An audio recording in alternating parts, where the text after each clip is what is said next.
Hello, my name is Kaylee Moss, and today I will be talking about the misappropriation of Native American culture in today's society. The approach I took in my paper was I started with the very first um, interaction between European settlers and Native American people and how that has transpired and kind of snowballed into this um, into basically cultural misappropriation even in today's society, and how that has led to cultural confusion and idealized sympathy and stuff like that. So to start off, when Christopher Columbus um, set foot on what he thought was India, he came across a group of Indians, and that's why he actually called them Indians, was because he thought he was in India. He was actually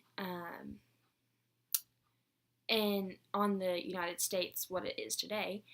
And so he came across this group of Native American people, and he journaled about what they were like, and it seemed like they were just so different.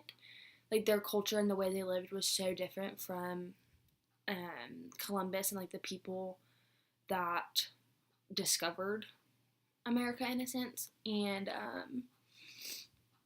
so he was kind of judging them for how different they were. He said he basically said they were so stupid because he handed them a sword and they cut themselves because they had no idea what it was. So, but interestingly enough, Columbus, his initial thought when he saw these Native Americans, his first thought was they would make great servants, which is basically saying they're not as good as we are, and so they should be our servants, which is just horrible to think about. That he thought of himself and his way of living and his people far superior than these Native American people. And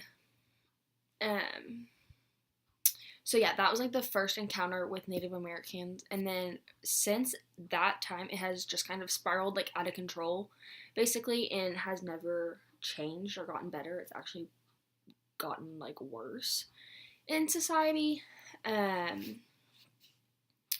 So yeah, the mistreatment and misappropriation towards the Native American culture and the people who make up Native Americans, it continues to happen today all around us.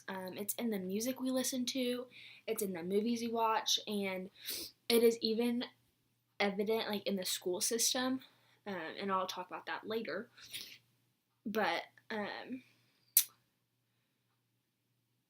so after that first encounter that I talked about, I'm going to talk about the black minstrelsy before talking about the Native American misappropriation in media and stuff like that, because I feel that led to it seeming okay to do with other cultures, not just African Americans.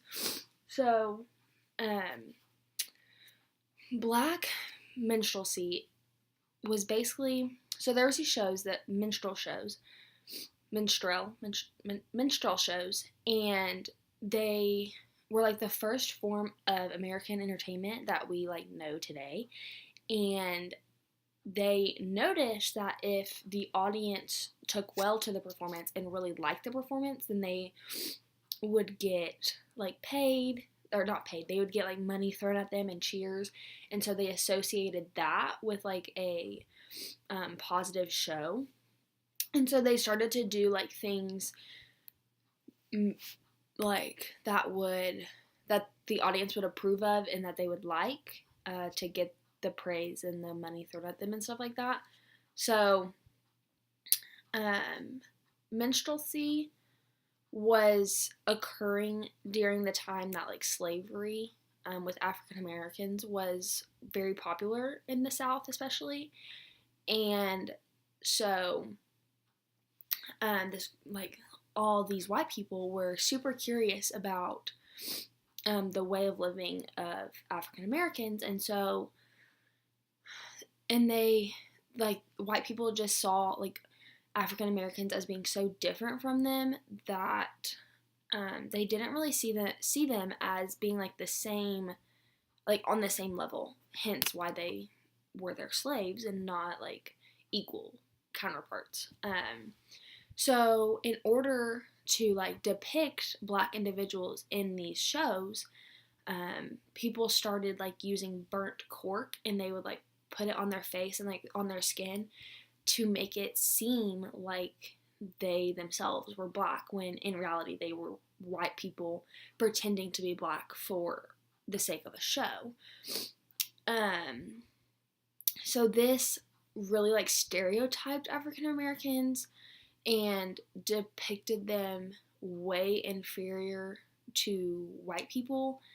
It mocked their culture, and it was just very, like, looking back on it today, it just seems like very rude to do, and it seems like if that happened in today's culture, there was no way it would like, be a thing. So that was, like, the first sense of stereotyping another race, and then it started kind of going towards Native Americans, because, like with the African Americans, white people were so curious to what these Native American people were, and, like, how they lived their lives, and just how it was so different from how they lived. So in today's society, there's, like, this really popular it's really popular to see, like, kids, like, playing Indian, which is basically, like, a non-Native American dressing up as and, like, reenacting and acting like what they think this stereotypical Indian would be. So, like, on the playgrounds and things, you see kids playing cowboys and Indians, and you see, like, I know at my school we reenacted the first Thanksgiving, and we would have, like, a Mayflower ship, and, like, some kids would be, like, the European settlers, and then some kids would dress up as Indians. And at the time, it just seemed so normal to, like, be reenacting that first Thanksgiving. But after taking this course and, like, reading the book, I can see, like, how wrong that is to take someone's culture and, like, play Indian with it. And because we truly, like, don't know, we were kind of basing it off of stereotypes. We would have, like, the feathers and, like, the, like, leather dresses with the colorful belts and stuff, and that's so stereotypical of us, and, like, we had no idea, like, we were just kids.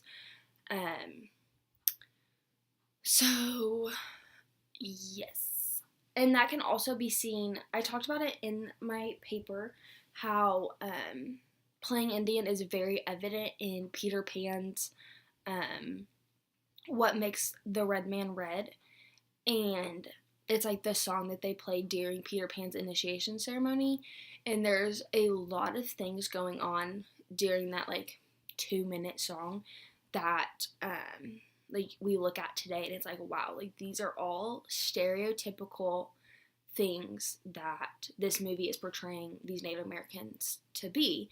So, like, the Native Americans, they showed, like, that they were living in, like, teepees, and they had totem poles, and they were literally red, like, they had red, their skin was red to depict them being Native Americans. And the kids, like, the, like, Darling kids, they dressed up as, like, the stereotypical Indian. They had, like, their shirts off, they had the feathers, the face paint, all that stuff, and they were playing Indian. So yeah.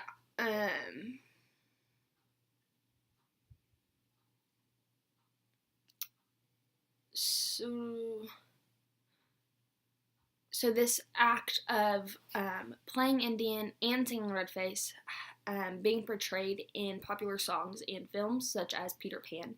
And there's even other songs like Tim McGraw's Indian Outlaw and such like that, has led to things like culture misappropriation, racial antipathy, idealized sympathy, and cultural confusion about Native Americans and their culture and the way that they live, in a sense. So in today's society, I know, like, especially like in the South, it's a huge thing to like sit on your couch on a Sunday afternoon, like during football season, and watch the National Football League, which is great. Like, it's so fun.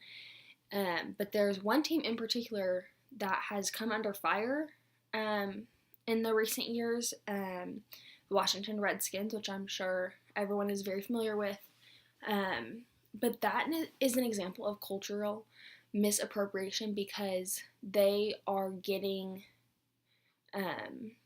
like profit off of misappropriating the Native American culture by using the like Redskin logo. So like they have it on like on their field, on their uniforms, and they get this profit from using this stereotypical form of Native Americans.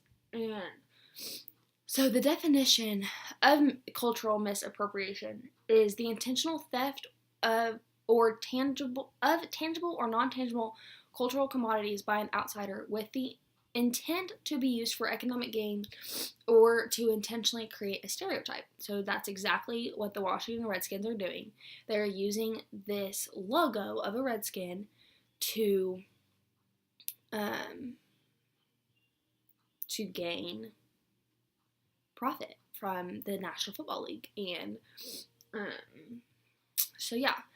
And then so because of this cultural misappropriation, there now leads to what is called cultural confusion, which is when like we learn so many stereotypes about a culture that we start thinking that that's truly how Native Americans were, how they lived, and we don't actually know how they truly, like, their true culture. Like, we don't represent them in a way that defines their true culture and how they live, and represent them in a way that is true, basically. So,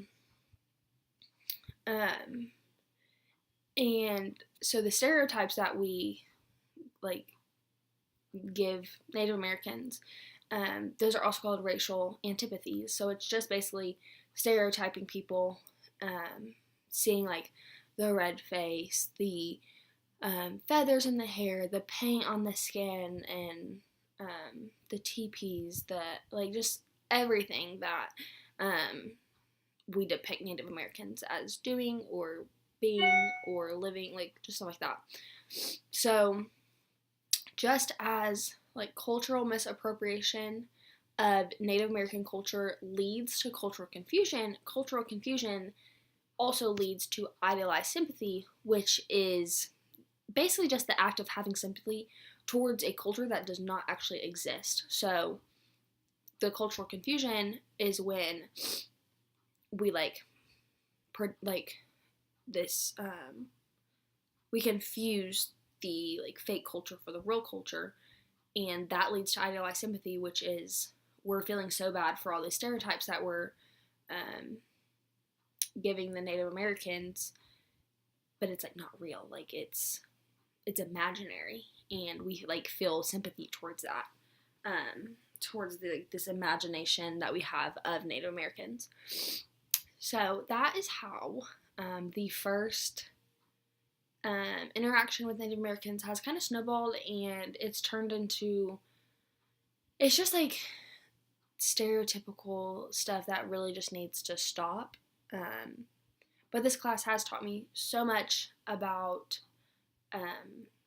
like, the true Native American culture, and it's very cool to learn so many things that I had no idea like, were a thing. And it's crazy because I am Native American, and I had no idea that all this was transpiring. So Yep, that is my presentation. Thank you.